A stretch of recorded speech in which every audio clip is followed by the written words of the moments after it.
un bus jaune, un klaxon à 3 tons et on est sûr que c'est un car postal. La société qui appartient à la Poste est la plus grande entreprise de transport par car de Suisse. Près de 1000 lignes qui couvrent environ 18 000 km de notre territoire, parfois dans les coins les plus reculés de notre pays. L'entreprise s'est fixé des objectifs ambitieux en matière de durabilité. Elle souhaite mettre en service d'ici à 2024 une centaine de bus électriques et à pile à combustible. À terme, la société entend même supprimer les cars qui consomment de l'énergie fossile. Quoi de mieux pour en parler qu'un professeur de sociologie urbaine et d'analyse des mobilités à l'EPFL. Monsieur Kaufmann, bonjour. Bonjour. Merci de nous accompagner. On est en direction de la tour panoramique de Chaumont, dans un car postal. Alors, on n'est pas ici pour parler des problèmes financiers de car postal, on va plutôt parler de ce virage écologique et durable. Alors, on sait, il y a un bus hybride qui est en fonction depuis 2010. Il y a aussi des bus électriques qui sont en service dans un projet plutôt pilote. Est-ce que c'est finalement une bonne chose qu'une entreprise de transport public montre l'exemple ? Oui, moi je pense que c'est un signal qui est très important pour l'utilisateur, montrer que le transport public est à la page, que c'est un moyen de transport qui se préoccupe de l'environnement. Voilà, le bus diesel est pas génial de ce point de vue-là. Et donc, voilà, avec la belle fumée qui sort du pot d'échappement. Oui, le bruit, l'odeur aussi parfois dans les véhicules, pour les anciens véhicules. Donc non, je crois que c'est vraiment important. C'est pour l'attractivité du service, montrer que finalement il y a de l'innovation. Aussi sur des lignes régionales où c'est plus difficile d'avoir de l'innovation, je pense que c'est important. Est-ce que finalement, ce modèle de développement durable, il n'est pas plus difficile à mettre sur pied dans des lignes, je dirais, de montagne sinueuses où les cars postaux justement roulent sur des petites routes éloignées des centres-villes ? Alors oui, c'est un défi de passer à l'électrification du parc sur des lignes de montagne. Ces lignes, il faut savoir qu'elles sont beaucoup plus longues, il y a des grandes dénivellations, donc il faut avoir beaucoup de puissance pour pouvoir monter. Et puis on arrive au terminus, il faut pouvoir recharger. On n'est pas dans un système urbain où voilà, toutes les 5 minutes on a un bus qui arrive à un terminus puis qui peut se recharger à une borne rapide. Ça pose des problèmes économiques que d'équiper des terminus de montagne avec ce type d'équipement. Donc oui, il y a un sacré défi, ça nécessite de l'innovation, ça nécessite vraiment sans doute de la recherche. Et c'est important et c'est un très bon signal de s'y lancer. Alors le modèle d'exploitation de car postal, il est assez unique. Il y a cette obligation de desserte 3 fois par jour pour toutes les villes qui ont un code postal, c'est ça ? Oui, alors c'est presque ça. En fait, c'est lié à la politique d'aménagement du territoire en Suisse, c'est-à-dire que tout lieu qui est habité par 100 personnes ou plus à l'année doit être desservi 3 fois par jour au minimum. Donc c'est un petit peu comme si le transport public, c'était un service de base comme l'équipement en électricité, le réseau d'électricité, le réseau d'eau. On a le réseau de transport en commun. Et je pense vraiment que c'est un atout exceptionnel. Et justement, est-ce que ce modèle, il n'est pas un peu dépassé, un peu obsolète ? Non, alors je ne crois pas. C'est un peu tout le contraire de mon point de vue. Avec l'accord de Paris et les défis qui nous attendent en matière de transition, de neutralité carbone dans le domaine de la mobilité, on a une sacrée longueur d'avance. C'est-à-dire qu'on a tout le territoire est maillé avec un réseau de transport en commun. Et pour les déplacements de loisirs, c'est un sacré atout, sachant que dans beaucoup des pays voisins, ça n'existe pas. Donc ça donne un avantage comparatif aussi à la Suisse. C'est aussi une image véhiculée à l'étranger, ce car postal jaune. Oui, alors il reste mythique, je pense, le car postal de montagne en particulier. Et puis il est associé à la randonnée, il est associé peut-être au loisir, à des déplacements plaisir, peut-être à des vues magnifiques qu'on peut découvrir à travers les vitres du car postal. Donc voilà, je pense que c'est vraiment un atout. Je sais que vous aimez la randonnée, mais est-ce que vous aimez dormir sous tente ? Non, moi je suis un adepte du confort, je préfère l'hôtel. Eh bien, avant de découvrir le résultat de notre test sur les 10 tentes les plus vendues en Suisse, des tentes 2 places, je vous emmène à Nairobi, au Kenya. Des petits bus privés remplacent les transports publics, on les appelle les matatus. Ils sont une véritable institution et une source d'inspiration. Le reportage de Magali Rocha.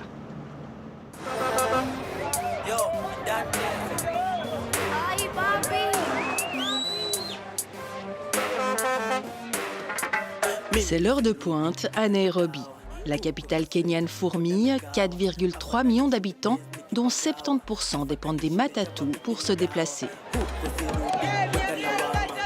Les Matatous, ce sont ces minibus privés qui sillonnent la capitale et ses environs quasiment 24 heures sur 24.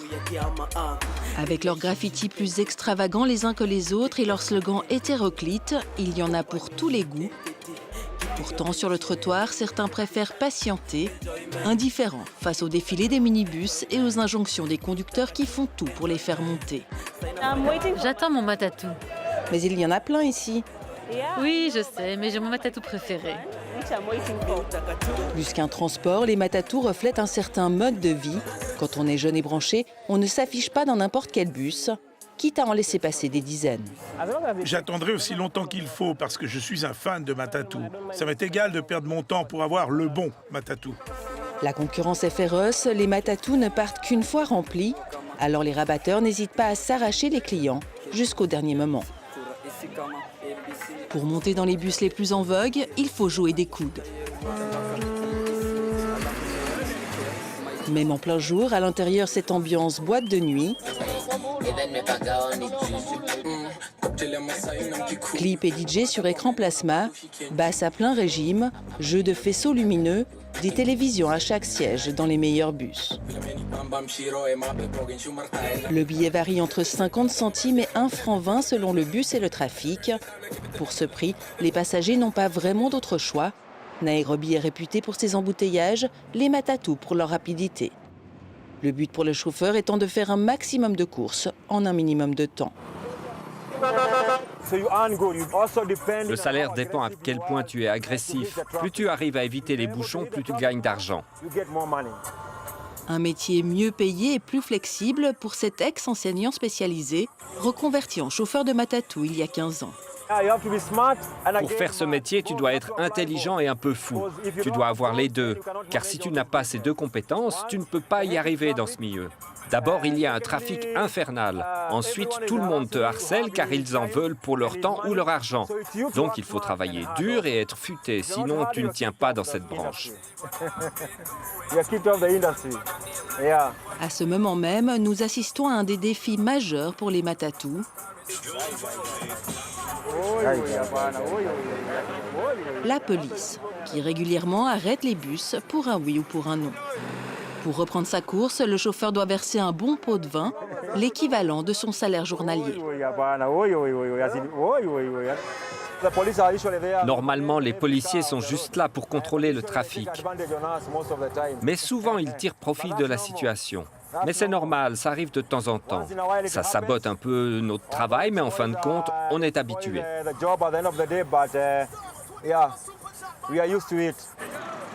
Bien qu'étant considérés comme le transport public par excellence à Nairobi, les Matatous sont aux mains de compagnies privées depuis leur apparition au moment de l'indépendance du pays, il y a près de 60 ans.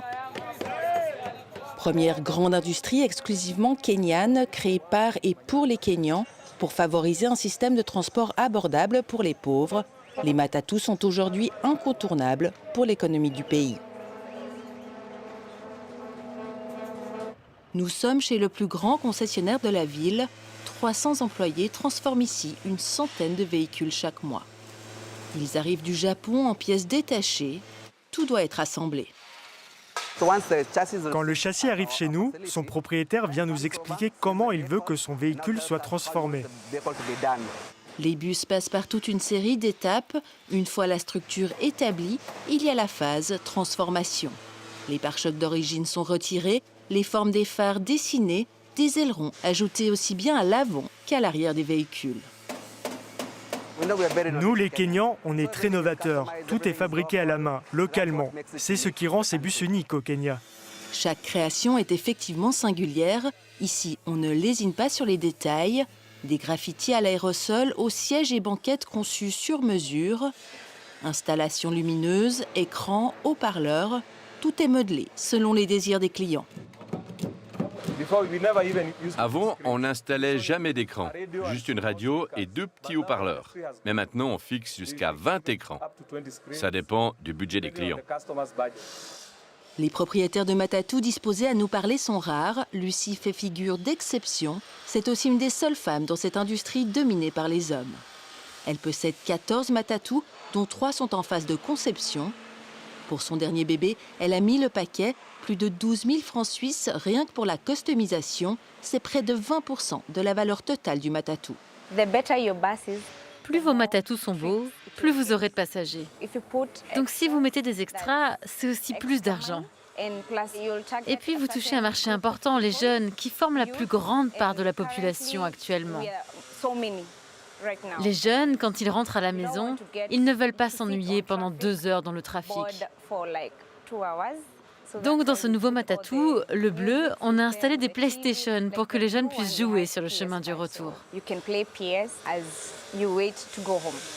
Source de revenus, mais aussi source d'inspiration.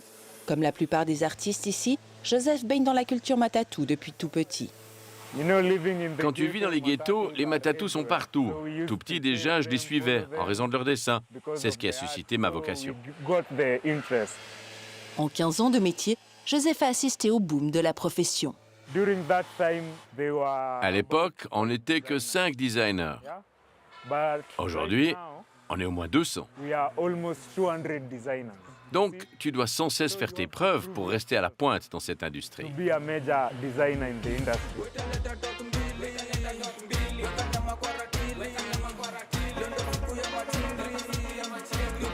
L'attrait pour le secteur est en pleine expansion.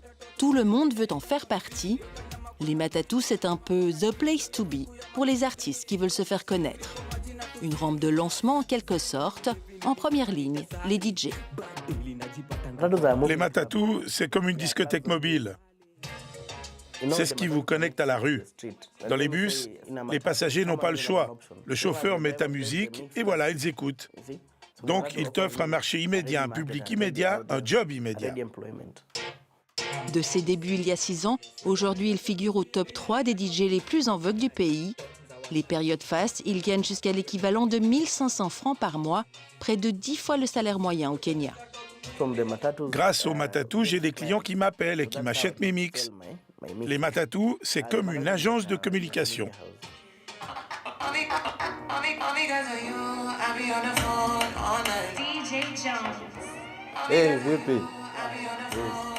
À ses mix, le DJ ajoute de la vidéo trouvée gratuitement sur Internet.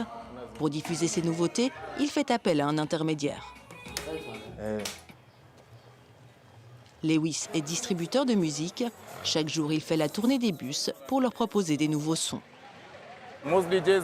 La plupart des DJ m'approchent pour diffuser leur mix dans les bus. Et c'est comme ça qu'ils deviennent connus. Et c'est un bon boulot? C'est correct, pas mauvais. Des fois j'ai plus de business, des fois moins. Mais c'est ok, je me plains pas.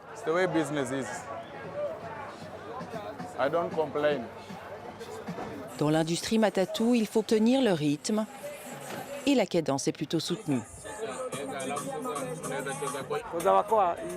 Dans ce genre de bus, tu ne peux pas te permettre de passer la même musique chaque jour. Il faut la changer, il faut un nouveau morceau tous les 2-3 jours pour satisfaire les clients.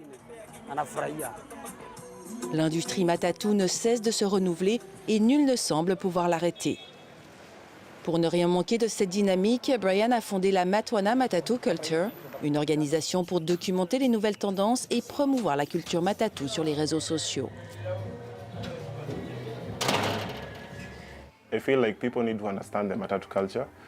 Je pense important que les gens comprennent la culture Matatu, parce qu'en plus d'offrir les meilleures opportunités d'emploi, c'est aussi ce qui définit notre identité en tant que Kenyans.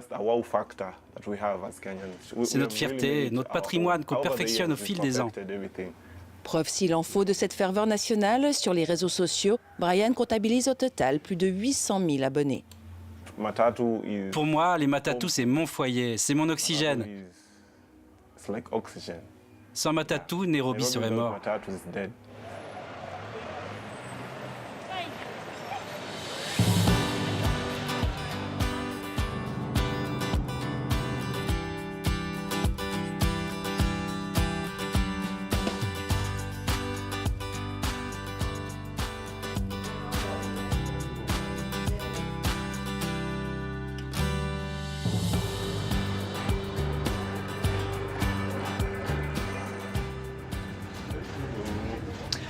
On vous retrouve, Monsieur Kaufmann, alors avec cette vue magnifique sur le lac de Neuchâtel. Incroyable, ouais. On a changé de moyen de transport, on va parler funiculaire dans un instant, mais avant, est-ce que vous êtes déjà monté dans ces petits minibus, comme on vient de voir dans le reportage?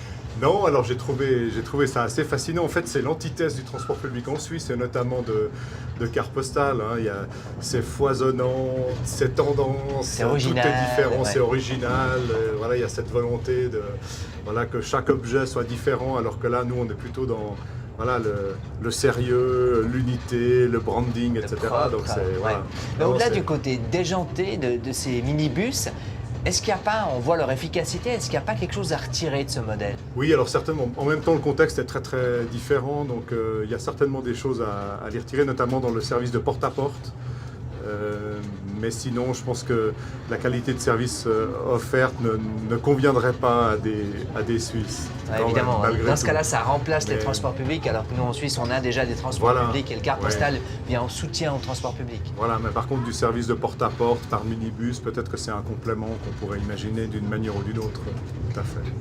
On est dans le funiculaire de Chaumont. C'est vrai qu'on a pas mal de funiculaires en Suisse. Par contre, on en construit peu et on en développe peu. Comment ça se fait? Bon, je pense qu'il y a des alternatives qui se sont développées avec notamment tous les câbles urbains, les projets de transport à câble. On voit ça un peu à travers toute l'Europe. Ça se met progressivement en place, ça coûte moins cher à l'exploitation et ça a l'avantage de s'affranchir de la géographie. Hein. Ça, on peut passer par-dessus sans trop de problèmes. Donc je pense d'un point de vue économique, c'est plus intéressant. Donc justement, en montagne, c'est très écologique et très efficace. Oui, alors dans les stations de montagne, ça continue à se développer. On a quand même toute une série de projets qui se sont développés dans les Alpes ces dernières années.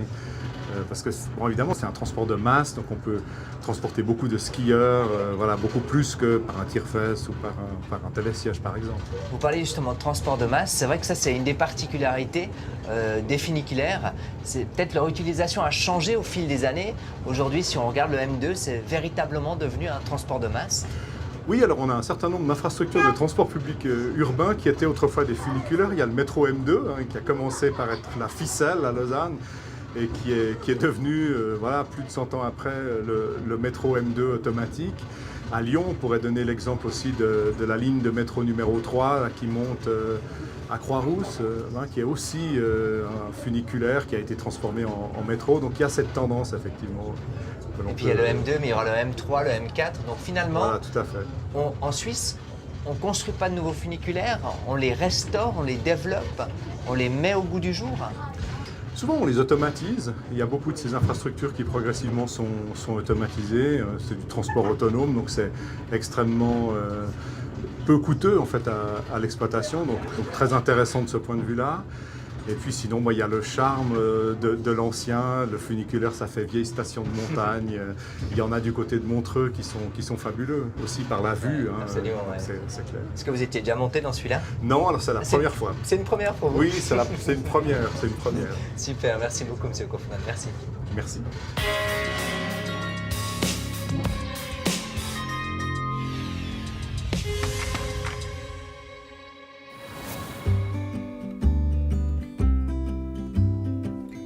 Nous sommes arrivés au sommet de la tour panoramique de Chaumont avec cette vue imprenable sur Neuchâtel et la région des Trois-Lacs. C'est tellement beau qu'on pourrait presque imaginer passer la nuit ici.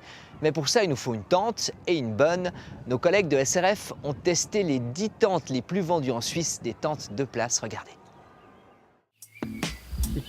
Wilhelmshaven, en Allemagne du Nord.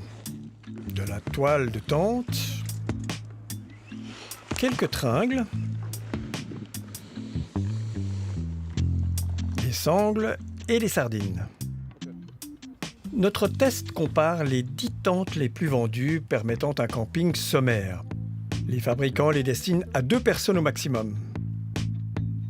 8 d'entre elles sont équipées d'un double toit. 2 modèles ne comptent qu'une seule couche. Et une seule de ces tentes déploie un véritable auvent. Au labo de test indépendant de PZT, on examine et évalue ce matériel de camping sous toutes les coutures. Voici les paramètres les plus importants. Les parois de la tente sont-elles bien déperlantes? La toile et le tapis de sol restent-ils bien imperméables lors de pluies prolongées? Les matériaux sont-ils robustes et résistants? Même après une longue exposition au soleil. Les tringles sont-elles solides? Ces tentes se montrent-elles pratiques au montage et au démontage, par exemple? Et enfin, quelle est la qualité de l'air à l'intérieur de ces tentes? Le résultat est insuffisant pour la tente Vento 2 de la marque Migros Trevolution. Note d'ensemble 3,9. Elle n'est pas imperméable et l'aération y est médiocre. Même note finale pour ce modèle 2 de Active Base, la moins chère de notre test, à 39,90 francs. On avait là des problèmes d'imperméabilité. En plus, la toile n'a pas de pellicule plastifiée et laisse donc passer l'humidité et se mouille même. La résistance aux déchirures n'est pas formidable non plus. On a monté et démonté la tente 3 fois et on observait déjà des coutures abîmées. Le montage de toutes ces tentes se passe bien si on suit les instructions fournies. Le temps nécessaire à ce montage? Entre 4 minutes et demie et 13 minutes, la tente Elixir 2 de MSR étant la plus longue à monter. Ces tringles doivent être mises sous tension et sont dès lors un peu plus difficiles à ajuster. Mention suffisant à une note d'ensemble de 4,1 pour la tente Hike Light 2 Nord, la marque de Oxner Sport. Les dimensions étaient un peu justes pour ces deux testeurs de 1,95 m. C'est vraiment étroit. Oui, et là, la toile extérieure t'arrive dans la figure s'il y a du vent. C'est très désagréable.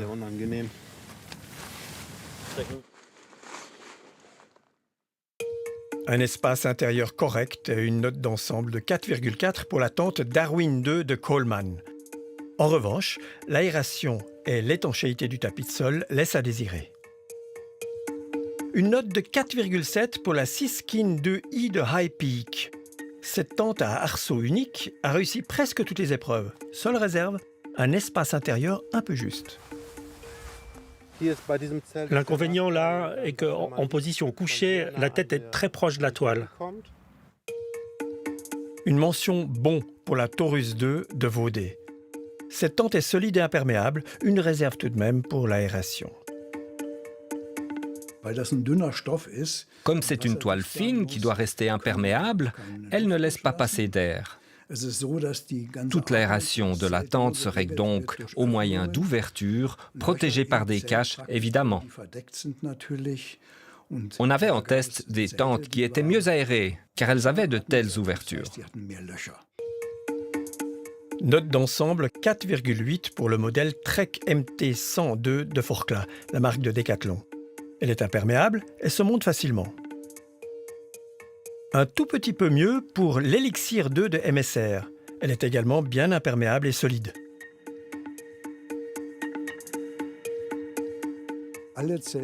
Toutes les tentes étaient prévues pour 2 personnes. Il était parfois possible d'être couché à 2, parfois c'était très juste. Mais où mettons les bagages? Aucune de ces tentes ne laissait de la place pour ces bagages. La Latitude 2 de Saleva obtient la note 5. La Skyrocket 2 de Jack Wolfskin arrive à 5,1, le meilleur résultat de notre test pour la plus chère des tentes évaluées, 369 francs. Ces 2 modèles nous ont convaincus aussi bien au montage-démontage que lors des évaluations techniques. Elles étaient imperméables et surtout plutôt spacieuses. On pouvait vraiment s'y étendre à 2.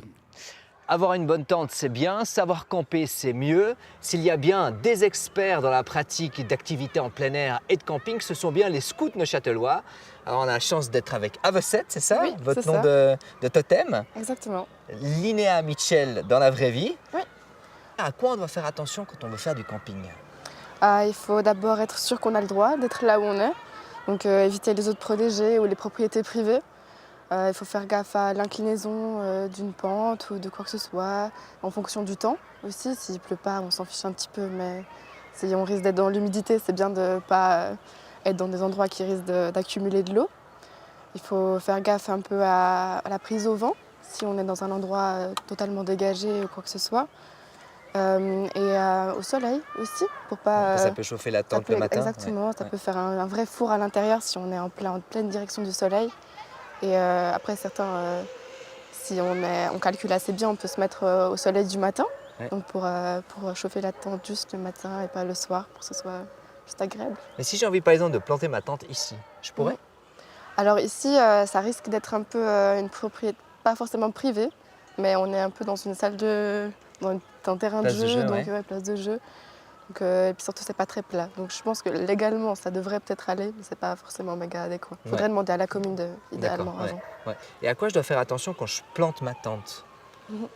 Alors vous parliez du terrain qui doit être plat, évidemment, ça paraît assez logique. Et puis isolé, j'imagine la tente, c'est bien aussi pour dormir bien sûr. Au frais? Oui, ça dépend de la saison. C'est clair, en hiver, c'est bien d'avoir soit une bâche, généralement elle est donnée directement avec certaines tentes, ou bien ce que vous pouvez faire, c'est mettre une couverture de survie à l'intérieur de la tente.